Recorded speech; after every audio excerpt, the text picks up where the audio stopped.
Estimados amigos, irmãos e irmãs em Cristo, convido vocês para uma reflexão, mais um estudo da Palavra de Deus, nessa sequência que nós estamos fazendo às sextas-feiras, sobre as 7 cartas do Apocalipse.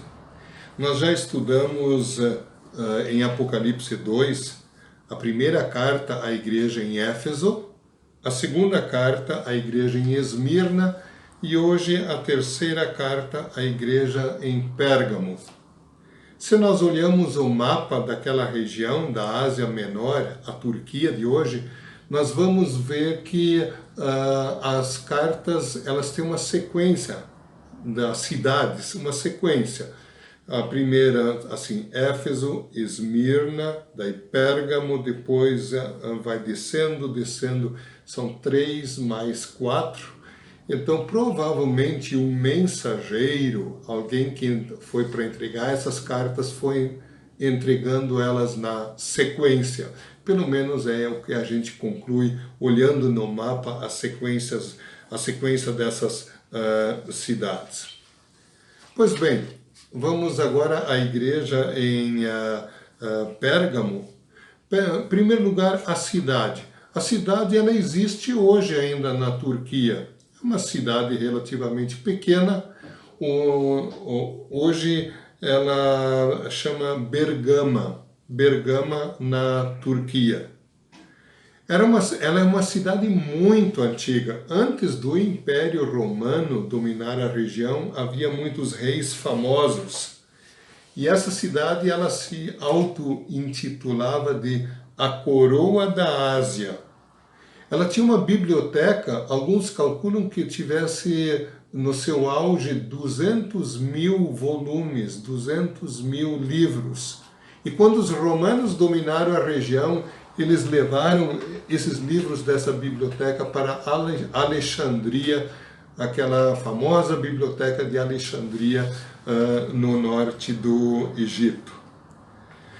Ali em Pérgamo, também foi desenvolvido um sistema de escrita em couro. O que era famoso, muito conhecido na época, eram os papiros. Papiro, principalmente lá do Egito. Mas o papiro se deteriorava facilmente. Em Pérgamo foi desenvolvido um sistema de escrita em couro de cabrito. E daí que vem o nome de pergaminho, se escrever em couro ou nos pergaminhos. E boa parte dos escritos da Bíblia nós temos registrados nos seus originais em pergaminhos. O comércio também era muito florescente, mas a marca registrada da cidade eram os seus templos pagãos. Templo a Zeus, o principal dos deuses falsos, a deusa Atenas. O imperador, quando os romanos dominaram a região, passou também a ser desenvolvido um culto ao imperador, e os cristãos protestaram contra isso, depois nós vamos ver, isso lhes causou grandes problemas. E o deus Esculápio. Esculápio é simbolizado por uma serpente, é o deus da medicina, é o símbolo da medicina ainda hoje. E a serpente nos lembra a antiga serpente Satanás.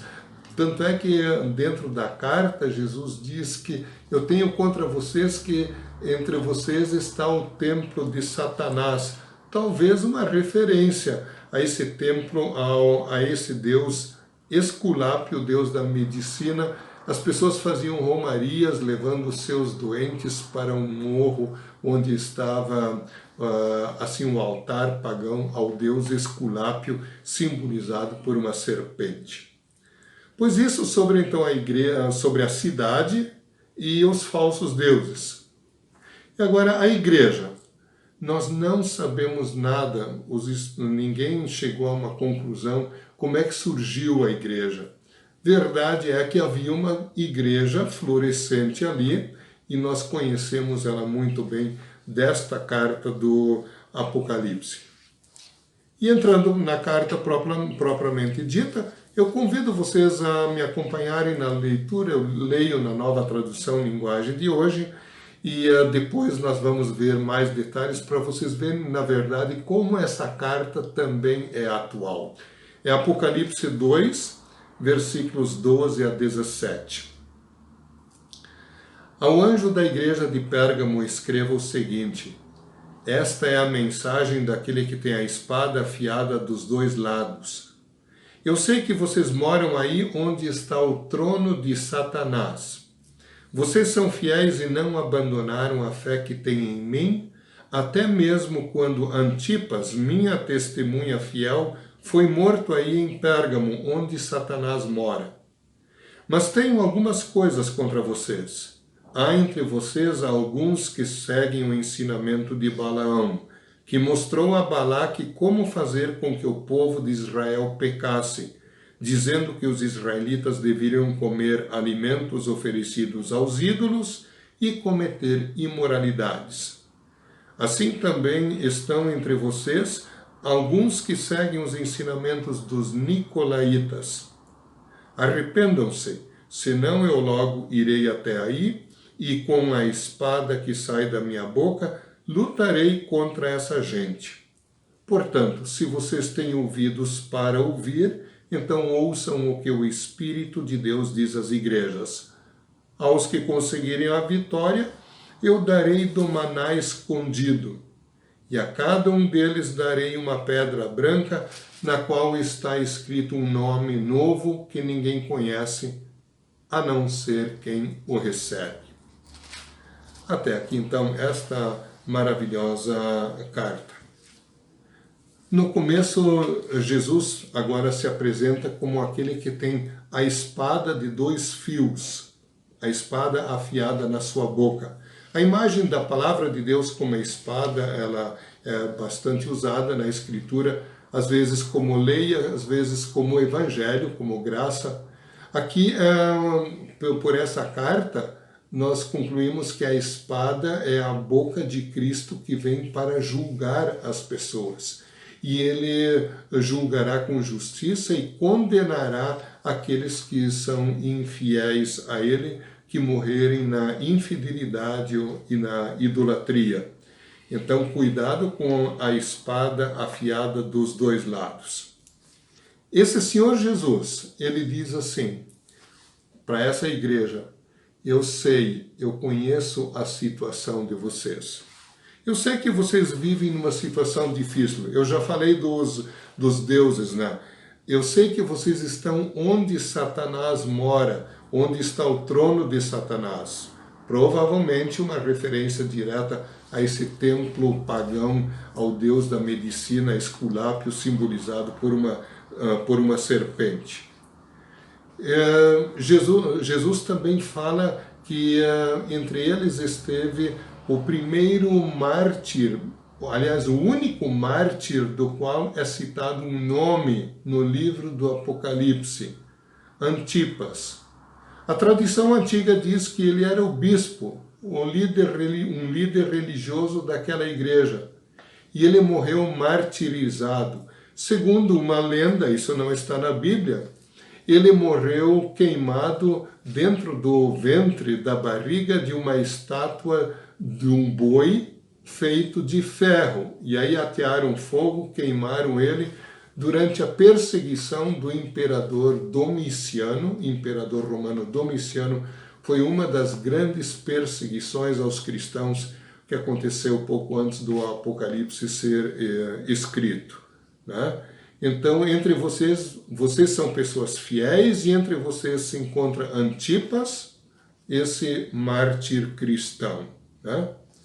Mas Jesus diz: eu tenho duas coisas contra vocês. Vocês toleram, vocês têm entre vocês aqueles que defendem a doutrina de Balaão e os nicolaítas.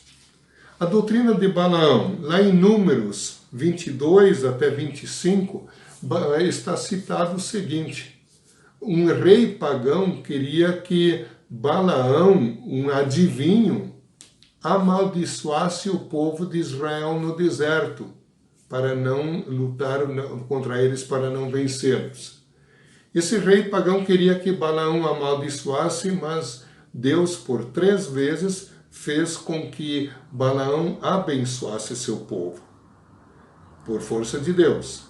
Mas mais tarde, esse Balaão aconselhou o rei de Moabe a fazer o seguinte: convencer muitas mulheres do seu povo a atraírem os homens de Israel para praticarem um culto pagão, praticarem idolatria, e essa idolatria através de orgias sexuais. E essa seria a forma de derrotar Israel. Portanto, a doutrina de Balaão foi essa, de fazer a pessoa pensar que uma orgia não tinha nada a ver com o espírito. Parece que então na igreja era tolerado um grupo, algumas pessoas que talvez defendessem o seguinte: eu sou cristão, eu creio em Cristo, minha alma está acima de tudo, não faz mal eu ir participar de uma festa num templo pagão. Mas essas festas muitas vezes acabavam em verdadeiras orgias. E Jesus diz: eu tenho isso contra vocês. Como é que vocês não praticam a disciplina eclesiástica? Como é que vocês permitem isso? E mais uma coisa eu tenho contra vocês, que vocês toleram a doutrina dos nicolaítas. Não se sabe o que é isso, bem, mas algo a ver com doutrina, com idolatria e imoralidade também. Na primeira carta em Éfeso, também isso foi citado, lá foi dito que Jesus aplaudiu os que não toleraram a doutrina dos nicolaítas. E aqui Jesus reclama que os de Pérgamo permitem a doutrina dos nicolaítas. E aí Jesus diz: olha, arrependam-se desse pecado, e quando há arrependimento verdadeiro e pedido de perdão em nome de Cristo, o pecado é perdoado. Arrependam-se, senão eu virei com a espada afiada para destruir vocês. A espada, aqui eu já insisti nisso no início, ela tem esse sentido de condenação. A incredulidade e a imoralidade, o pecado não confessado e não perdoado, tudo isso no juízo final vai ser atingido pela espada de 2 fios de Jesus Cristo. Assim a pessoa será condenada se não houver arrependimento. Portanto, irmãos, o que Jesus tem a favor deles é um grupo fiel que sofreu até martírio. O que Jesus tem contra eles é que há entre eles um grupo que tolera a doutrina de Balaão e a doutrina dos nicolaítas. Mas Jesus tem uma promessa para os que ficarem fiéis, né? A promessa: eu darei para eles um maná escondido e a pedra branca. Havia uma esperança messiânica entre os judeus, e provavelmente essa igreja, nos seus primórdios, tivesse judeus também. Eles diziam que quando o Messias viesse, ele daria de novo pão para eles como maná, assim como com Moisés tinham recebido maná, o Messias daria maná para eles. E aqui Jesus diz: eu darei o maná, não esse maná físico, eu darei um maná escondido. Esse maná oculto que será revelado só no juízo final é o próprio Jesus Cristo. É o perdão dos pecados e a salvação. Eu darei a eterna salvação. E também darei a eles uma pedra branca. O que é essa pedra branca?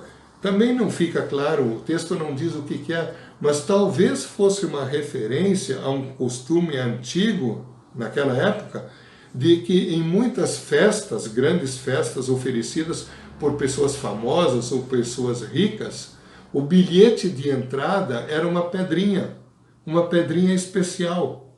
Então, o bilhete de entrada é uma pedra para poder entrar. E branco aqui simboliza pureza, então a pedra branca, o bilhete de entrada, é o sangue de Cristo que nos purifica de todo pecado, que abre o acesso para o céu. E Jesus conclui dizendo: esses ganharão um nome novo. Que nome novo? Não é como eu me chamo hoje, Edgar, Antônio, Paulo, João, Maria, etc. O nome novo é o nome de Cristo posto sobre as pessoas, é o próprio Cristo. Em Atos 4,12 é dito que não há salvação em nenhum outro, porque não há debaixo do céu nenhum outro nome pelo qual importa que sejamos salvos. É ter o próprio Cristo. Queridos irmãos e irmãs, essa é uma carta de advertência para nós a não vivermos em pecado, advertência para nós como igreja para não tolerarmos o escândalo público, sobretudo a doutrina falsa que leva à impiedade, e ao mesmo tempo é um consolo muito grande que mesmo que haja perseguição, aqueles que forem fiéis a Cristo Jesus receberão a coroa da vida eterna. Deus conceda isso a cada um de nós que nos assistem aqui, vocês que nos assistem, a cada um de nós. Amém. Convido-os para falarmos com Deus em oração. Querido Deus, amado Pai Celestial, muito obrigado por mais esta carta maravilhosa para a Tua Igreja, ainda hoje. Senhor, nós reconhecemos que por natureza somos pecadores, somos tentados para o pecado e tentados para o afastamento de Ti em todos os dias pelo diabo, pelo mundo e a nossa própria carne pecaminosa. Não permitas que caiamos em tentação, mas fortalece-nos na fé salvadora em Jesus Cristo. Mantém-nos pelo Teu Espírito Santo fiéis a Ti, através do constante uso da Tua Palavra e também, quando possível, também logo que for possível, fazendo uso diligente da Santa Ceia. Senhor, abençoa todos que estão conosco, toda a Tua Igreja, hoje e sempre, em nome de Jesus, nosso amado Salvador e Senhor. Amém.